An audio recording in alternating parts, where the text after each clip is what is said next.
Good morning. My name is Grace Lingo, Executive Director of American Chamber of Commerce of Mexico, Monterrey Chapter, and I would like to welcome you to our webinar, How Will the US-China-Mexico Triangular Dynamic Evolve During the Biden Administration, co-hosted with Inter-American Dialogue. This webinar aims to explore the relationship between China, the United States, and Mexico.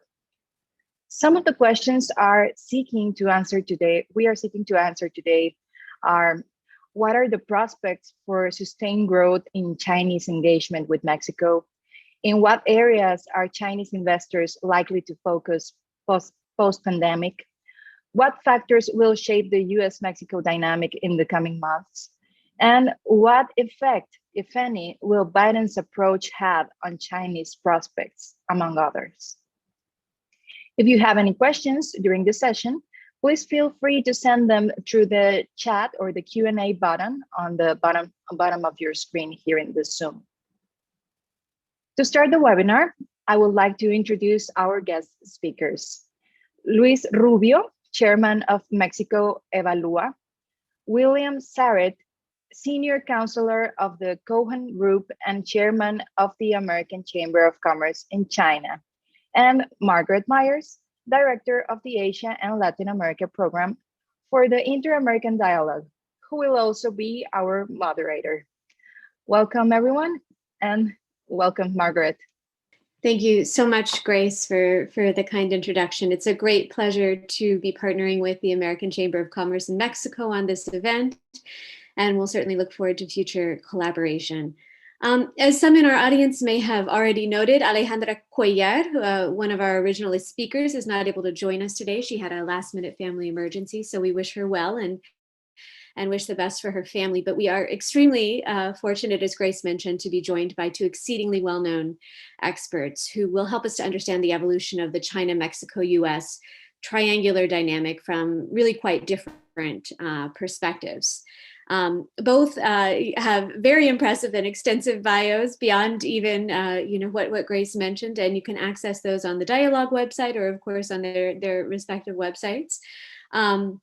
And I won't go into much detail on each, but let me just extend, just as Grace has, a very warm welcome to Luis Rubio, Chairman of Mexico Evalúa, and of course, for those who don't know, Mexico Evalúa is a Mexican think tank that focuses on the evaluation and monitoring of government operations to improve policy and other outcomes. And William Zarrett, who was the former Minister for Commercial Affairs at the U.S. Embassy in China and currently serves also as senior advisor at the Cohen Group, among other important roles, which were mentioned by Grace. So welcome to you both, and thank you so much for sharing your time with us today. Since Alejandra, who follows the China-Mexico sort of relationship very closely, can't be with us, allow me to very briefly set the scene as concerns this one side of the triangular dynamic before turning to Luis and to Bill Zarrett for their remarks. I'd first of all simply say that the recent data and reporting on Chinese engagement with Mexico really seem to suggest something of an uptick in China-Mexico activity of late, especially in the area of foreign direct investment. Much has been made of China's fairly limited involvement in some of López Obrador's most emblematic projects, right, including the Tren Maya and the Dos Bocas refinery. China was sort of indirectly involved in the case of the latter through ICBC financing for Pemex. But a lot more than that is happening. According to some recent reports, 24 Chinese companies closed deals in 2019 and 12 in 2020. Huawei, for example, won a contract to build a fiber optic cable connecting Sinaloa and Baja California Sur in 2019. And China's ride-hailing service, Didi, right, which is already active as a ride-hailing service in Mexico, launched Didi Food also in 2019, which is a food service, delivery service, to obviously deliver in different parts of Mexico. In 2020, China's State Power Investment Corporation, SPIC as it's well known, bought Zuma Energía, which is Mexico's largest independent renewable energy company. And of course, this is reminiscent of Chinese activity really, especially in the renewable sector across the Latin American and Caribbean region, and indeed globally. And in just the past couple of months, China's Ganfeng Lithium signed a joint venture for the Sonora Lithium project. As Enrique Dussel-Peters of Sechimex noted in a recent report, since 2017, Chile, Colombia, Mexico, and Peru have become the main recipients of Chinese overseas foreign direct investment in the Latin American and Caribbean region. Historically speaking, Brazil has had this top role for a number of years, right? So this really represents quite an important change in Chinese investment in a region, and perhaps, a refocusing, at least temporarily, on certain sectors and of course, just certain countries.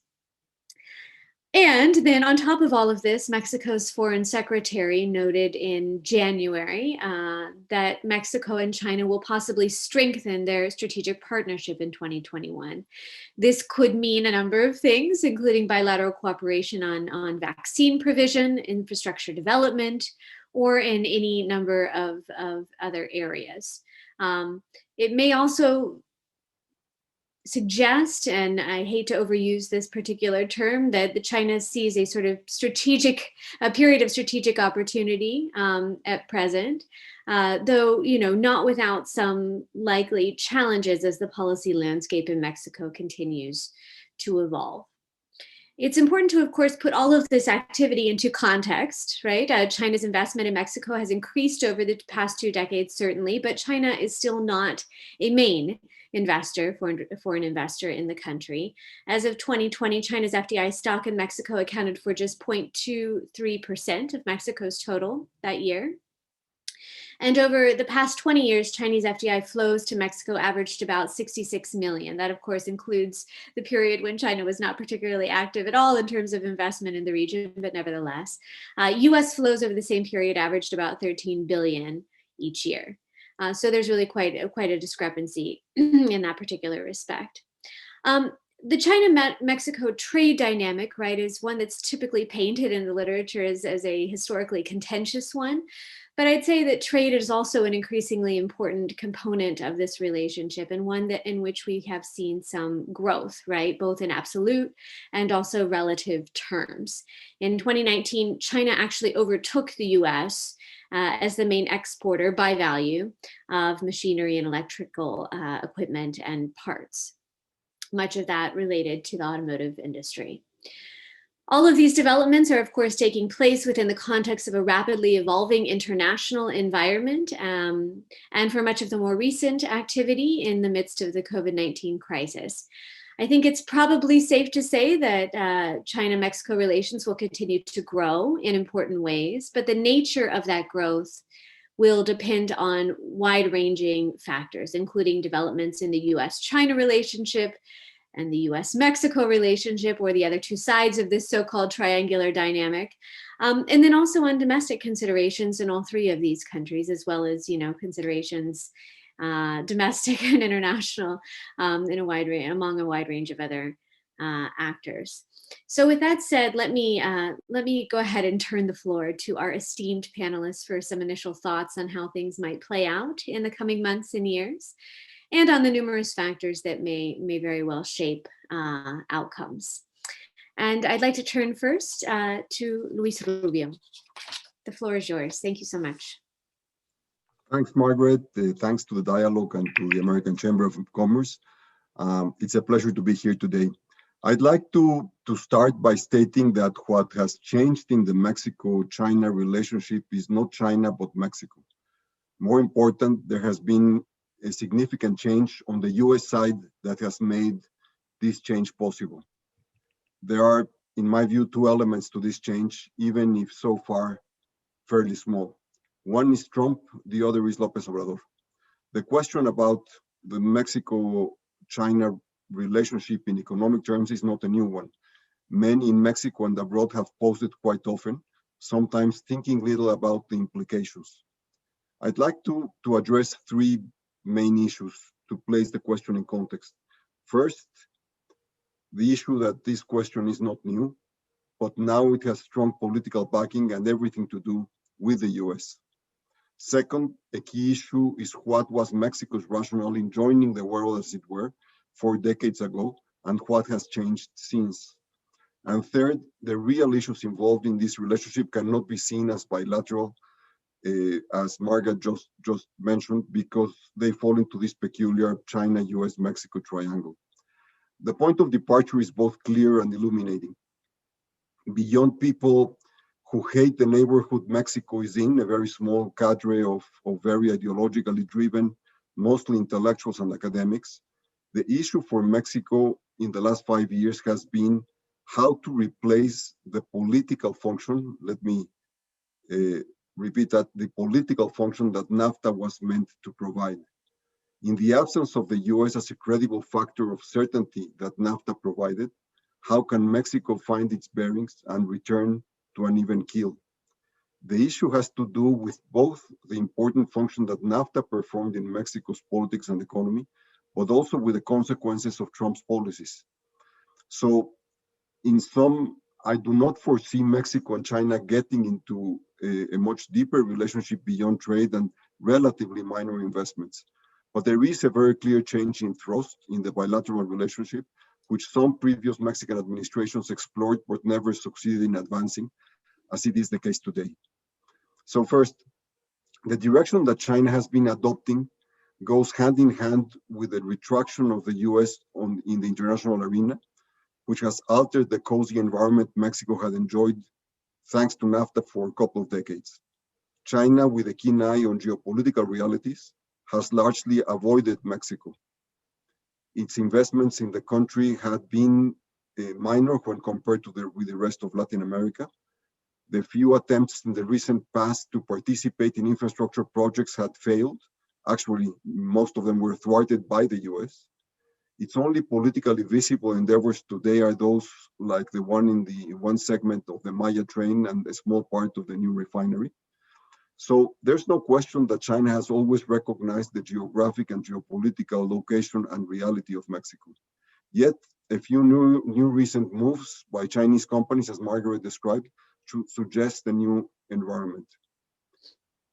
3 circumstances have altered this context for Mexico. First, Trump's shenanigans vis-a-vis Mexico led to a new discussion about excessive concentration of trade with the US.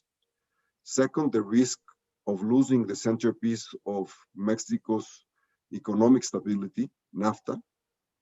And third, and critical, López Obrador sees closeness with China and somewhat with Russia as a useful electoral tool, as well as a means to begin to distance Mexico from what he sees as excessive closeness with and dependence from the US. I would even add the fourth. In contrast with the Obama administration, which made it very clear that Chinese investments in Mexico were unwelcome, Trump and now Biden have not focused on this at all. So the discussion about increasing ties with China and looking for alternatives to the US has been largely political as opposed to analytical reaction to Trump, which China has been willing to exploit, probably hoping for an eventual geopolitical realignment. The crucial point is, nonetheless, that Mexico's rationale has changed. Whereas a few attempts to involve Chinese investments by the previous Mexican administration, the Peña administration, like the Querétaro Fast Rail Line and the Dragon Mart Trading Center in Cancun, were probably more related to corruption than to geopolitics, which China was willing to play along.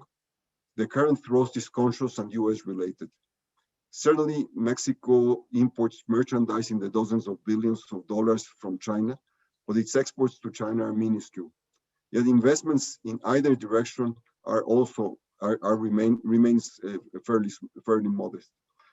More to the point, an important chunk of Chinese imports and parts and components go into exports to the US and Canada, mostly into automobiles and electronics.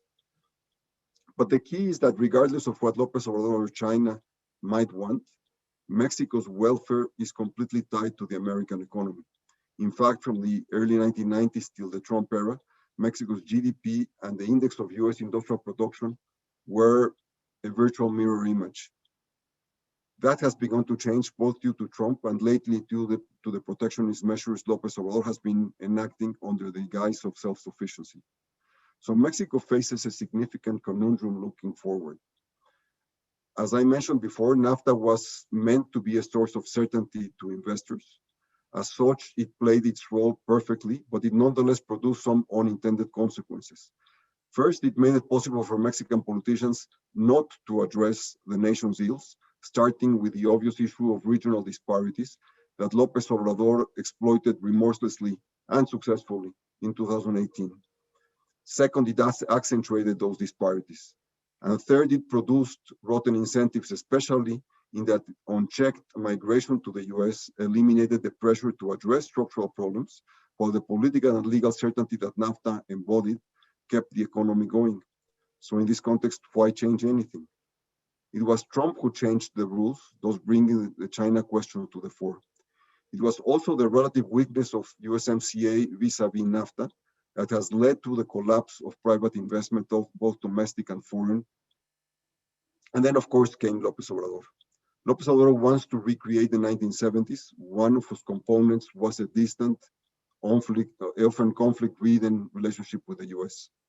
This is another topic, but the point is important. His vision of the future is ahistorical and devoid of reality, but it's nonetheless what he's pushing forth. The best example of the latter is the fact that neither Trump nor López Obrador could get rid of NAFTA, as much as they would have preferred. The forces of convergence proved too strong. So let me end with 2 points.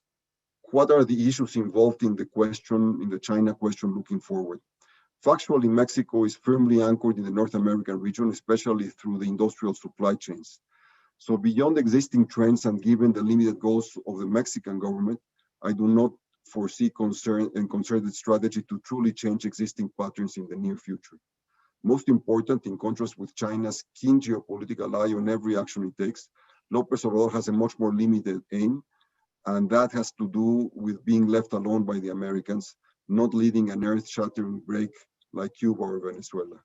In fact, the only way a strategy meant to really transform the China-Mexico relationship would succeed is if it were conceived within the relationship that Mexico has with the US. In other words, any future relationship would probably be within the US-Mexico-China triangle, which could easily be expanded depending on the way the US-China relationship itself evolves. It's quite obvious that Mexico could be a natural beneficiary of these investments in China, but the Mexican government is doing absolutely nothing to make this possible. So let me close by saying that the missing piece in this puzzle is the US government, which has been absent for 4 years now. Thank you. Thank you so much, Luis. Absolutely fascinating and much food for thought there. I hope it will generate a lot of questions, certainly has on my end. So please, if you do have questions, go ahead and stick those in the Q&A as we go along, and we'll address them as soon as the speakers have finished their initial commentary. Let's turn now to William Zaret. Is this a China issue or rather a Mexico issue and not a China issue, or are China factors, but domestic or otherwise, playing into all of this? You're mute. Oh, you're on mute. There we go. Thank you, Margaret. And thank you, Grace. Grace actually promoted me. I am no longer the chairman of the American Chamber of Commerce in China. I was. And if the present chair is watching today, I have to be very clear that I am not speaking on behalf of the American Chamber of Commerce today, but our comments, I'm sure, would be very similar anyway. And I wanted to thank you, Margaret, and thank the Chamber for organizing this and letting me participate. And from your comments and from Luis's comments, there's a lot of thought that's gone into this. And I hope that my comments will be helpful. I'm focusing on the US-China commercial relationship because that's basically what I know. And I hope it will be helpful. Bottom line up front, US biggest challenge, US business biggest challenge with China is the bilateral relationship. And I'd like to quickly frame that commercial relationship for you. Of course, it's commercial, but it also affects political, and political affects the commercial. I'd like to frame this in 3 sections. I want to focus on China's most recent 5-year plan, the recent US-China meeting in Alaska, and then just a few highlights from a recent business survey of US companies in China. First of all, the 14th 5-year plan. Of course, China has a planned economy, and the most recent 5-year plan, 2021 to 2025, is going to be especially important for the party, Communist Party, and for the leadership. 2021 will mark the 100th anniversary of the formation of the Chinese Communist Party, and 2022 will be the opportunity for China's General Secretary Xi Jinping to continue his leadership.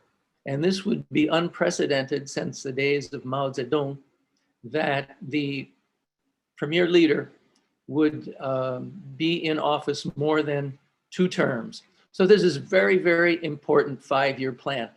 2 of the key themes from this 5-year plan.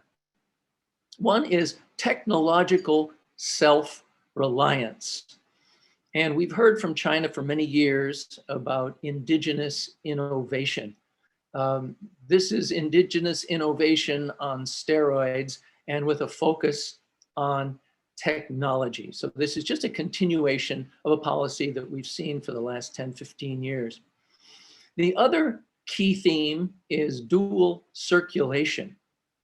And simply put, it is for the Chinese economy to rely more on domestic demand and consumption rather than on international influences. The idea is to try to buffer the Chinese economy as much as possible from the vicissitudes of international business. It's called dual circulation because there is an international aspect to it.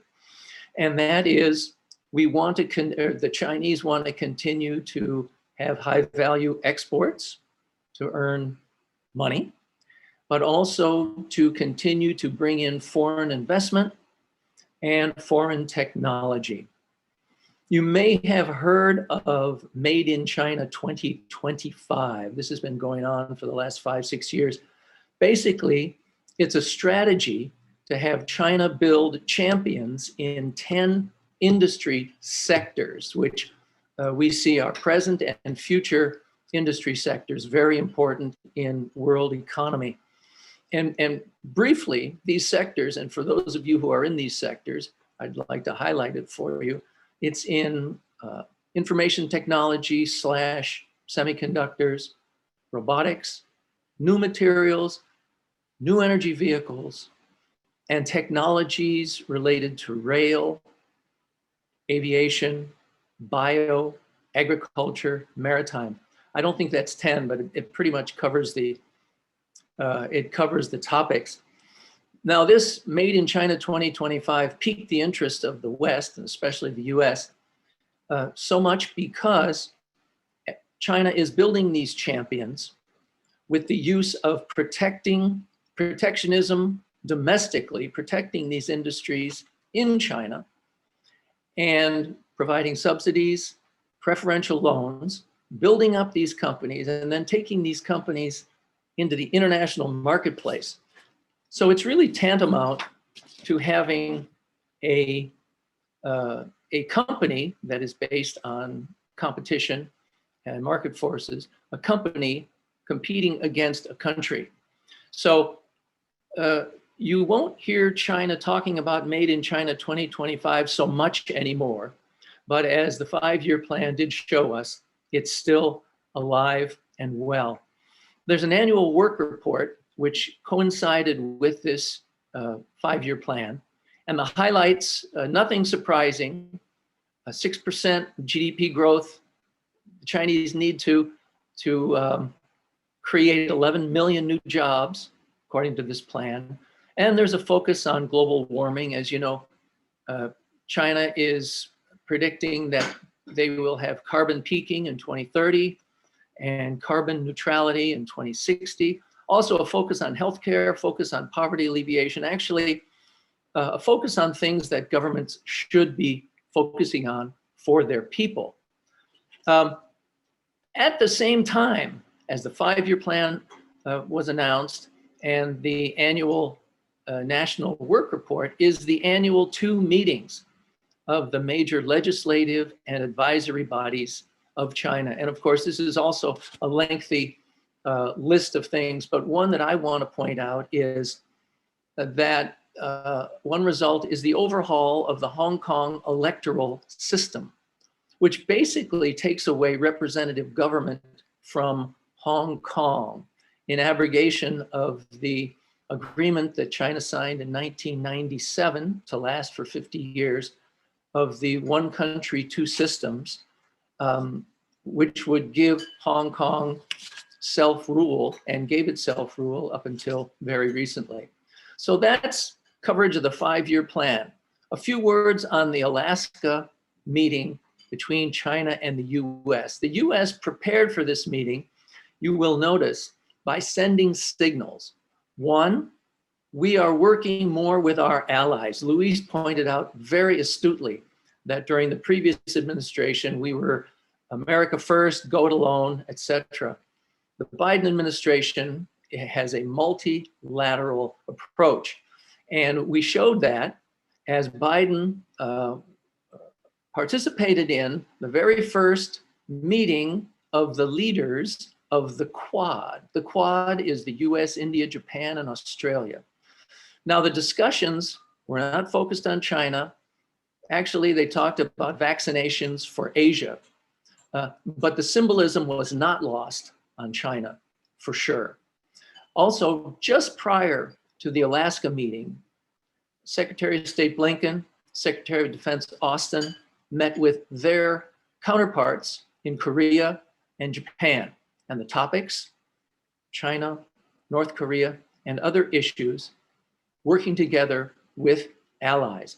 You may have noticed also the Department of Commerce put on some extra export control limits just before the meeting. The Treasury put on some sanctions on extra Chinese and Hong Kong officials for what's going on in Hong Kong just before the Alaska meeting. And what's been going on for the last 2 years, Congress has about 400 bills floating around the Hill that are related to China. In the meeting, both sides were clear on the baselines. China's baseline, they do not want an independent Taiwan. The US wants to stand by Taiwan. In Xinjiang, the labor camps are an internal issue according to the Chinese. The US calls it genocide. South China Sea, Chinese feels belongs to China. The US claims it's international waters, and the Hong Kong, which we've just talked about, China calls an internal affair, and the US disagrees. Neither side budged on these baseline issues. Several things to note on the meeting. First, China has never been quite so frank about standing up to the US, at least verbally, as saying that the US is not qualified to criticize China because of all the problems we have in the US, which we do, but we try to deal with them on an open basis. The US was surprised by this diatribe from Yang Jiechi, who's the state counselor. Another point, aside from not agreeing on baseline issues, apparently behind closed doors, the US and China did talk about Iran, North Korea, global warming, world energy production, and other issues of possible cooperation. A third point is very interesting, and that is that economic issues, and most specifically phase one, the original agreement between the US and China, which we remember dealt with market access, intellectual property, forced technology transfer, subsidies, and oh yes, tariffs. This was not broached in the talks. So economic issues specifically were not talked about. The third part of trying to frame this commercial relationship, very briefly, I want to highlight some points that came out of a recent AmCham China 2021 Business Climate Survey. These are companies, US companies based in China.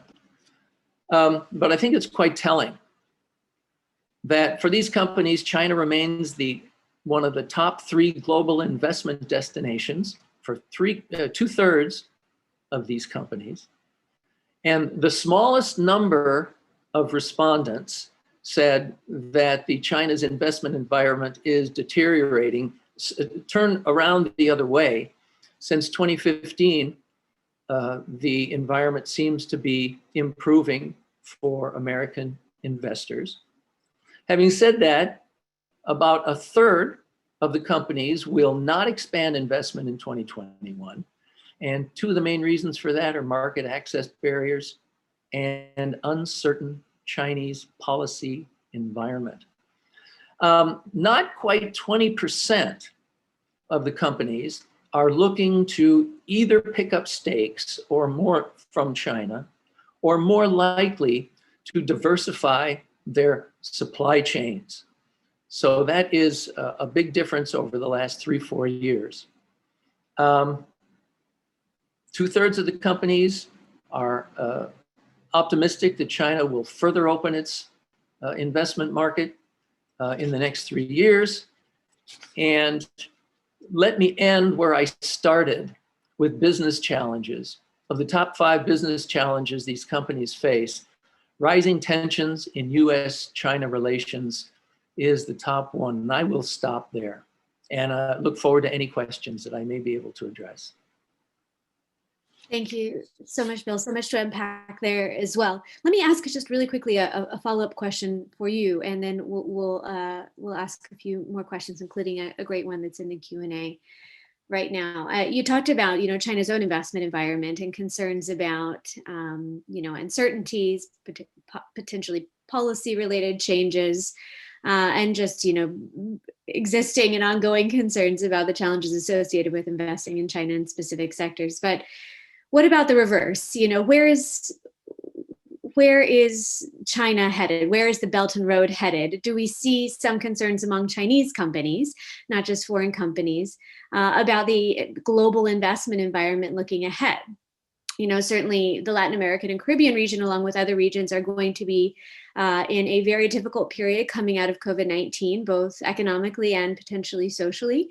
Where are we? What is the feeling in China right now? And of course, I'm sure this varies considerably on a sector by sector basis, with perhaps some of those sectors that are being prioritized by the 5-year plan and by China's broader recovery efforts, having a bit more confidence as they go out. But do you have a sense of where things are headed with respect to the Belt and Road? Certainly, there's a lot of talk about promoting it. What will actually happen in practice?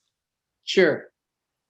The Belt and Road is a very, and I don't mean to be, it's a very clever policy, and it's a very interesting policy to reach out to originally the region around China to help develop the area for a number of reasons, to be a market, but also for political influence of China in those areas where China is investing and building up infrastructure and so forth. We've learned over the years also that BRI has evolved, and that recipient countries are looking much more carefully at these loans that China is providing and the terms and conditions, which are oftentimes quite predatory. We found it interesting that just about any investment or loans for development that China is making can be included in the Belt and Road Initiative. Originally, it was along the Silk Road, but now it really goes anywhere. I think one thing to remember is that China's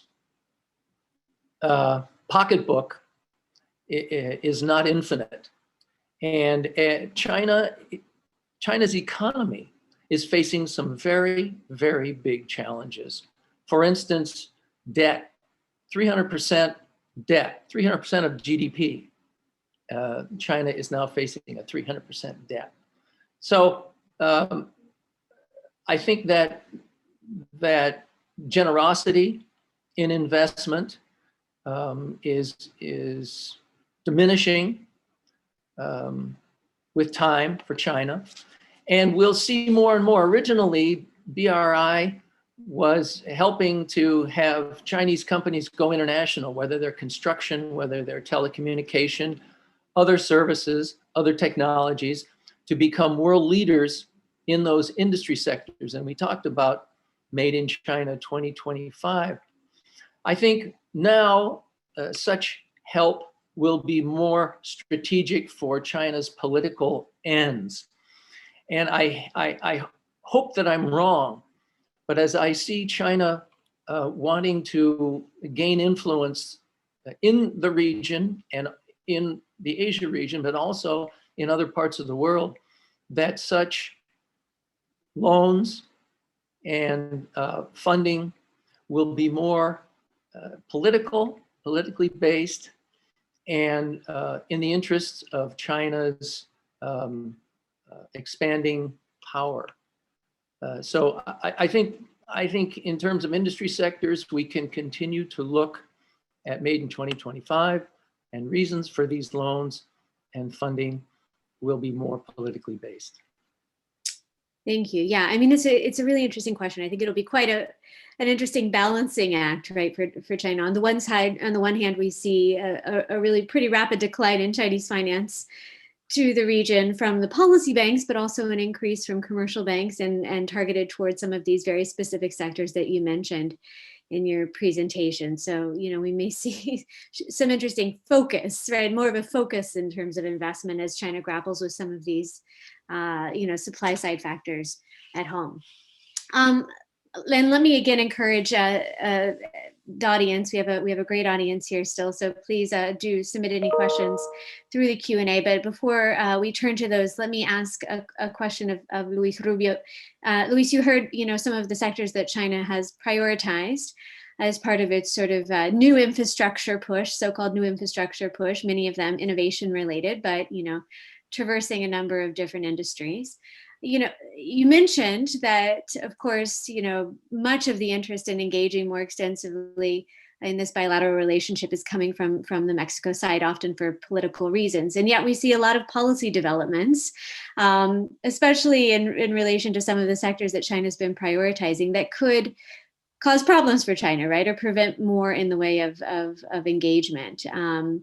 What is happening on the ground in terms of the policy environment, and will that be a problem not just for Chinese investors but for U.S. ones? Well, Mexico has an administration today that is 100%. There's some echo there. The administration is totally engaged in its own domestic interests, in its own political interests. It's not focusing on China. It is in a way using China or whatever else is available to send messages, to send signals to both the US and to the Mexican electorate in general, that it means to isolate itself from the rest of the world, that it means to advance the political interests of the administration rather than the development of the country. If China lends itself to participate in some of those ventures, it's more than welcome. It's not that it's trying to woo China or Russia, it's rather trying to send messages in the international arena to the US that it wants to diminish the level of the relationship. But it's, as I say, it's focused on domestic issues, on protecting domestic producers, on protecting domestic industry, on getting self-sufficiency, particularly in food production. Mexico has never had such a large trade balance in agriculture, and yet the government is pushing for self-sufficiency. Nonetheless, the point is that it is focused on domestic politics, not in development of any kind. Terrific. Thank you so much. And just yes, please go following ahead. up on that, I find it so interesting hearing Luis's remarks that Mexico is in such a good position to leverage the competition between China and the US right now. And it's, well, we'll see what happens with the next election in Mexico, but it really could be very much to the benefit of Mexico, I would think, at least from this American's point of view. That's obvious, but not to the government. We have a few really excellent questions, so let me turn to some of those. First on Biden administration. Luis, a few of the points you made with, referenced Trump administration policy. Margaret, sorry, we're having trouble with your microphone. I guess it's making. Oh, you're better now. We can hear you better now. Apologies. Yeah. Thank you so much, Grace.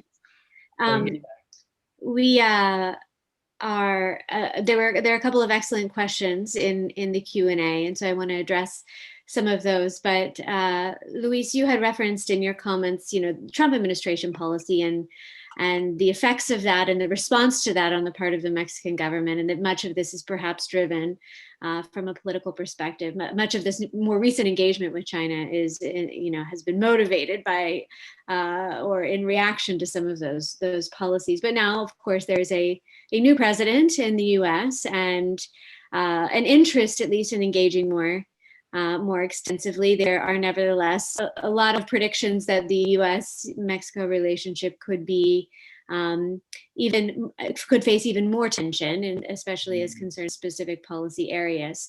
But where is this headed? Do you see a bright side to this? Do you see a sort of reconciliation, at least in certain areas, or will there be continued efforts to at least diversify sort of these political relationships, as you've noted? And then Dudley Ankerson, just on a similar point, suggests that or mentions a comment that you made that the U.S. government impeded major Chinese infrastructure investment in Mexico during the Peña Nieto administration.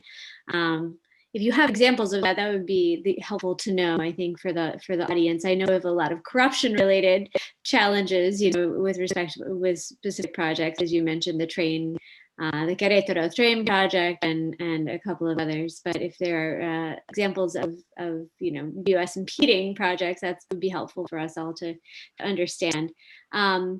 And do you expect that the Biden administration would do something similar? And that is perhaps a question for both Luis and William. So Luis, let me start with you. I have two answers.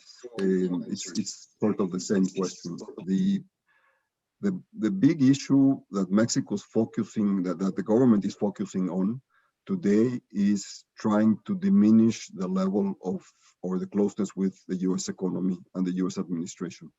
The recent meeting between President Biden and President López Obrador went much better than either, I think, expected, and that may allay some of those issues. Nonetheless, what López Obrador is trying the message he's trying to send is very clear.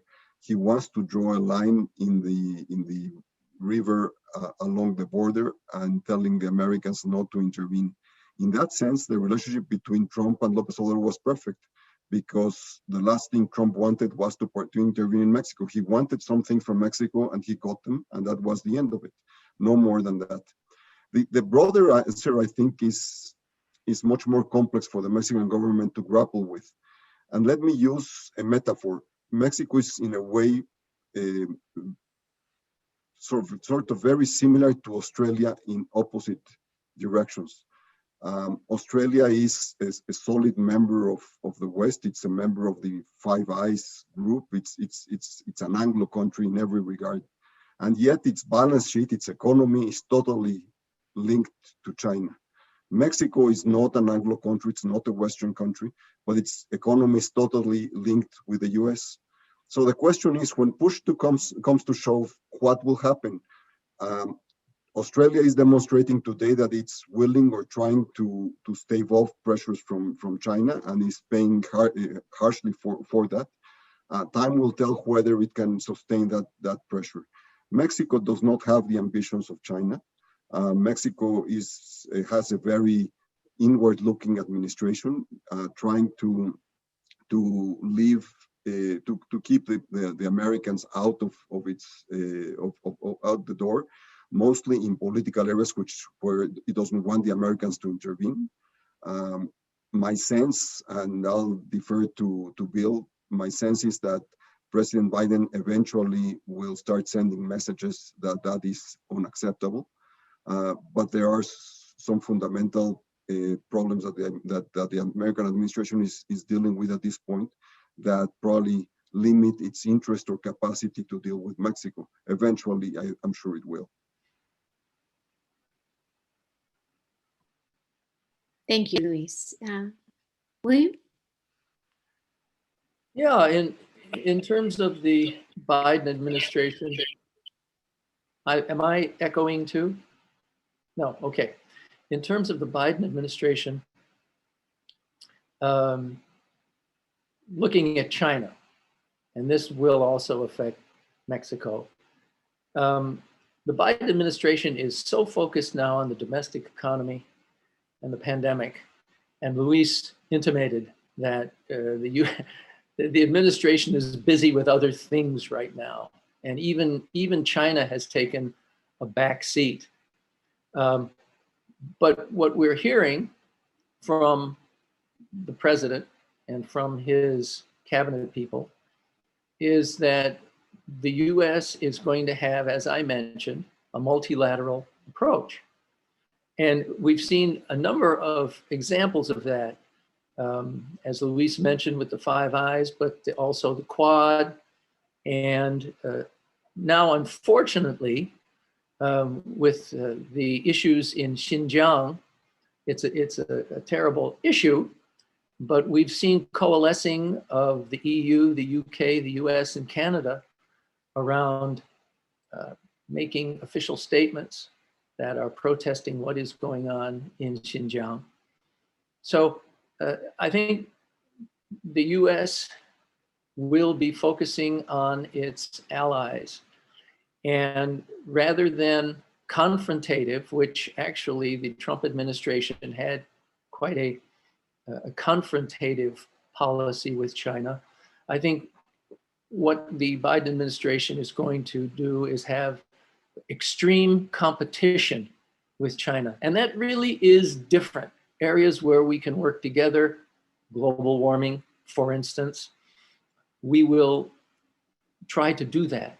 And rather than confronting China and attacking China, there will be much more focus on getting America's act together through infrastructure, through education, through R&D. So it's a very different focus than we saw in the former administration. And to the extent of the US trying to keep or somehow prevent investment, Chinese investment in Mexico, I think the big issue right now is Huawei. And to the extent that Huawei is running, or Mexico is running Huawei equipment on its telecommunication network, that will be an issue with this administration.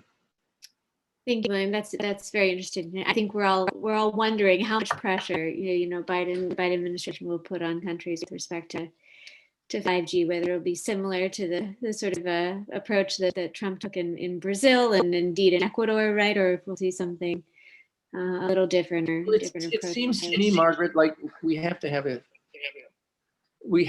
carrot and stick here.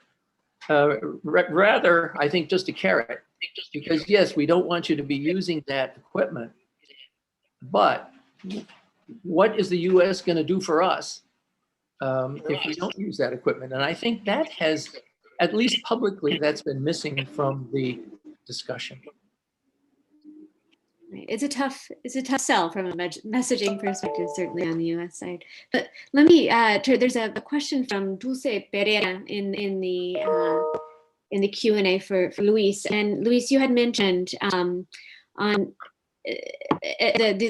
Mexico at least is using, and perhaps I misinterpreted this, its closeness with China is something of an electoral tool. I wonder if you could clarify that. The question specifically is, do you believe the China-Mexico relationship will be a theme to be included in Mexico's next election? It's not so much that as that the president is trying to use any means, any instrument to attract the people. He's in a very 1960s, 1970s mentality. He believes that if he goes against the Americans, he can draw attention and support from the electorate. That in a country where more than 55% of the people have a direct relative living in the US, I don't believe will work. That's nothing, bearing no resemblance to what existed in the 1970s. Today, most Mexicans have some direct relative there. So, but he's trying to exploit that at that angle, and using China for that purpose is part of his toolbox. Whether it works or not, June 6th will tell us. Thank you so much. Another question on nearshoring. This has been a topic, sort of throughout the pandemic, really, with a lot of discussion at the beginning of the pandemic about nearshoring and reshoring of production. What is the discussion right now in Mexico about this? Are we seeing much progress? The coverage has died down somewhat in the media here in the U.S. and it seems, also internationally, but there are still efforts, and certainly the IDB, under the leadership of Marisa Clavacarone, has continues to promote this idea. Will we see more of an effort to do this? Will it be, what role will the U.S. play? And indeed, perhaps for William, the question is, are we seeing much interest on the part of U.S. companies that are, invested in operating in China and perhaps relocating their supply, or changing somewhat their production? Let's start with the William. short answer is that there is no discussion in Mexico. There are lots of opinion leaders calling for, or business leaders calling for action, because it's such an obvious and great opportunity. But there is nothing being done by the government to attract those companies. In fact, the government has dismantled every institution that was created to attract or to make life easier for companies moving into Mexico. So there is nothing being done along those lines. Thank you, Luis. William, any thoughts on the matter? We've been dealing with this reshoring for a while. Most specifically when the tariffs went in, and the idea was to be an incentive for American companies. Part of the reason for the tariffs was an incentive for American companies to reshore. And it wasn't terribly effective. In surveys we've done over the last 4 or 5 years at the American Chamber in China, single-digit percentages of companies would be either picking up stakes or not expanding their investment in manufacturing in China. But for the most part, companies continue to do business as usual. The big change, however, and this seems to me could be a positive effect for Mexico, is the supply chains that US companies relied on so heavily in China and realized that they are at risk, whether it's US action on tariffs, whether it's a Chinese action for political or other reasons that would cut off a supply chain. I think that American companies, I was going to say, have learned their lesson. They're learning their lesson. Our Japanese friends in China for years have diversified their supply chains because they understand the situation. They're much more realistic than US companies had been. So I think the statistic was 17% of companies are either moving, not reinvesting, or diversifying supply chains. And that number has actually grown in the last 4 or 5 years. Thank you so much. That's very interesting. But a few questions here from Angel Rocco about, where we're likely to see more in the way of Chinese engagement, what specific sectors in Mexico in the coming years. And indeed, William, you identified a few that have been prioritized both in top policy documents and also, with respect to China's own efforts, to revitalize its economy and to promote domestic investment at home, which will eventually traverse China's borders. But the question is, first of all, what are the areas in Mexico, where China might have extensive interest, but also should Mexico worry about investment in any of those sectors? Certainly there is, there's been a lot of discussion between Mexican and US officials about this particular point. A lot of talk from the Trump administration in particular about, the various threats associated with Chinese investment. Is this something that Mexicans ought to be worried about, or should they be actively promoting more in the way of investment in growth promoting sectors in particular in their country? How about if I answer Luis, yes? Yeah, go ahead, William. Yes to Whoever both. liked. Yes, they need to be somewhat concerned. No, yes, they need to continue to promote. I think that makes infinite sense to promote foreign investment, whether it's Chinese, whether it's American, whether it's other investment, because we know that usually ends up being a stimulus for jobs and for economic growth and so forth. And at the same time, to be very clear-eyed about the investment, what industry it is in. Is this investment going to take over the Mexican industry in that area and push out Mexican companies? Are there other possible nefarious reasons for this investment? To a lesser or greater extent, the Chinese Communist Party does have an influence on foreign investment. Yes, there are a lot of private companies, but remember, in order for Chinese private companies or SOEs to invest overseas outside of China, they need to get approval from the government for anything over $50,000. So in other words, they have to get Chinese approval, which tends to mean that they're looking for investments in these certain industry sectors where China wants to be the champion. So these are all factors that need to be taken into consideration. But I think that our Mexican friends should continue to look at Chinese potential investments. Thank you so much, William. Yeah, and I think we have about 1 or 2 minutes left, so I'll give the last word to Luis. Thank you, Margaret. Mexicans have always historically been wary of the US. It's the big power to the north.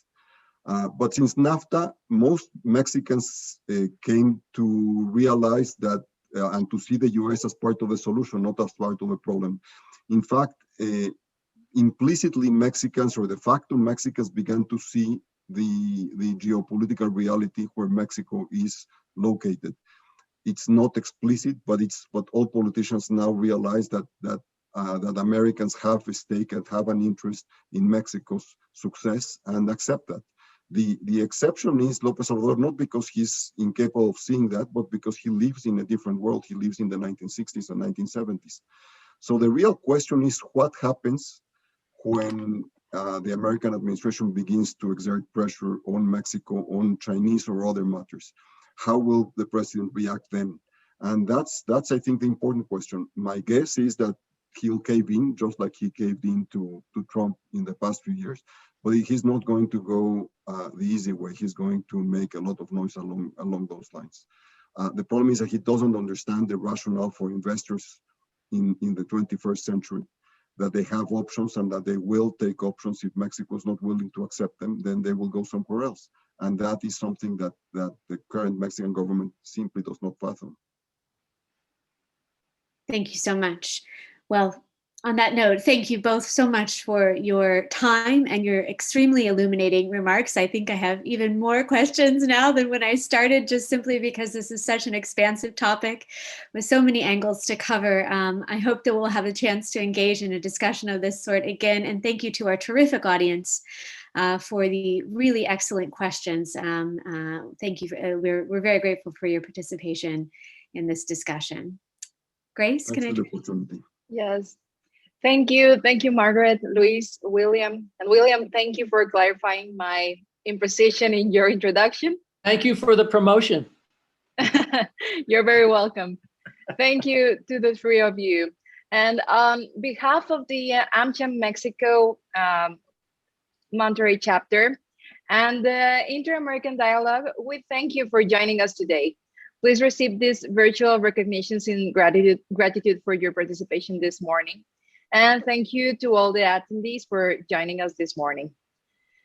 Well, at the end of this session, you will receive a small satisfaction survey.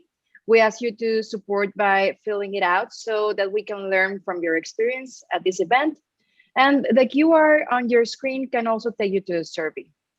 Thank you everyone, and we'll see you at our next webinar. Thank you.